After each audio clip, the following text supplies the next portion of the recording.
Meanwhile, Illinois Governor J.B. Pritzker delivering a tough assessment of his own party as Democrats are trying to find their footing with a look ahead to 2028.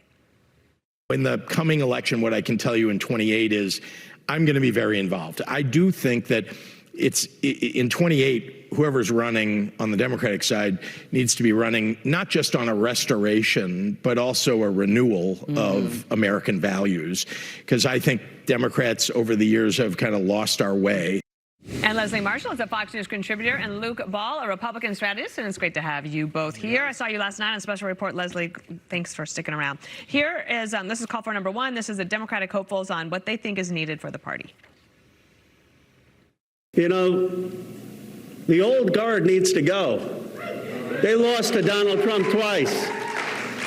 That's not working. I'm tired of the recycled faces. I'm tired of the platitudes. And speaking of that, Brand, folks, we've got to be a party that more people want to join. We need to get back to talking like normal human beings. Leslie, both things could be true, but are both things possible? I think both things are true and both things are possible. Look, you know, I think and I said it, my party lost their way when we were defund the police and let's worry more about, you know, men and women's sports and who's using what bathroom, and what you need to get back to, and what we've seen has been very successful Democrats, flipping 25 seats and, you know, just really doing well in the polls, not just gubernatorially, but, you know, for the House and the Senate, which I'm hoping certainly that we retake both, definitely going to take the House.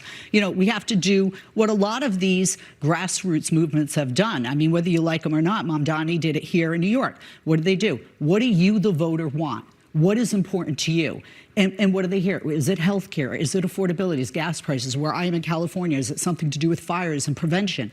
So the Democrats have to take, in a sense, a you know, page from the Republican playbook, which is listen to the voters, listen to the people and what they want. And so what I would disagree that we've lost our way, we had lost our way, but certainly that has changed. Doug Schoen, friend of ours here at Fox, also, I guess you would call him a center-left Democrat. Would you agree, Dana? Doug Schoen? No, probably, yes. Yeah, okay. As the goalposts have shifted. Yeah, indeed, they've shifted. Far-left Democrats, he writes at Fox Digital, keep saving Republicans from themselves, from Maine's Graham Plattner to Michigan's Abdul El-Sayed. Radical candidates risk alienating moderate voters. I think the question is, within the party itself, which way they're going to choose. And there's a big rally today for the DSA here in New York. Yeah, within the party themselves, 44% of Democrats are dissatisfied with the direction their own party is going. Nationally, they're polling at 26% popularity. And by the way, Pritzker is polling at like 4% for the Democrat contenders. So I think the hantavirus is polling a little bit higher among the American people than the Democrat Party is right now. And unfortunately,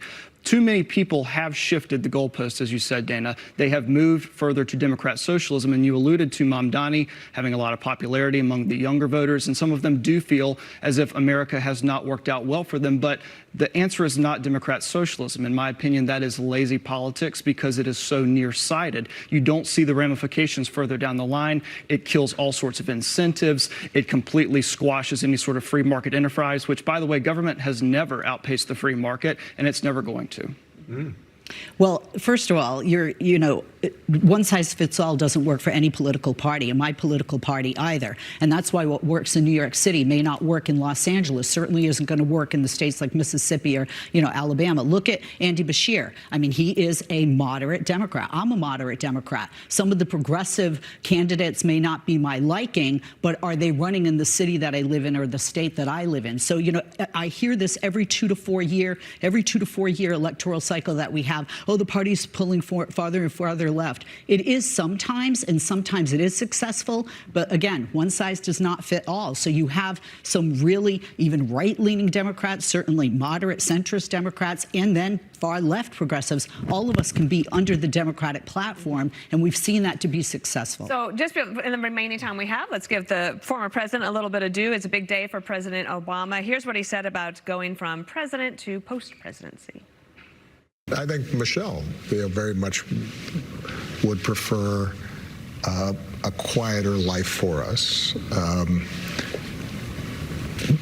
And on the other hand, there have been some folks who would like to see me out every day, right, banging the drum. What I've tried to do is to move from player to coach. little bit of time. And Luke, the thing is that the party has never really been able to fully move on from him, partly because he likes to be there, but also because they cling to him for relevancy and hope. My question is, what role did he consider himself in 2024? Because if he wasn't the coach then, what was he doing? If he was the coach, they completely failed. You were talking about a big tent party. The energy is not behind the moderate Democrats. You'd be hard-pressed to find many Democrats who consider themselves moderate that are thriving with the base. The energy is behind the Democrat socialist vein of the left and the Democrat Party. You see people like Plattner and Mamdani, they have enormous popularity. They're not going back to the moderates. They're going to the socialist left. Guys, great conversation, by the way. Let's do it again, okay? Luke, Yeah, Leslie, great to thank see you you. very much.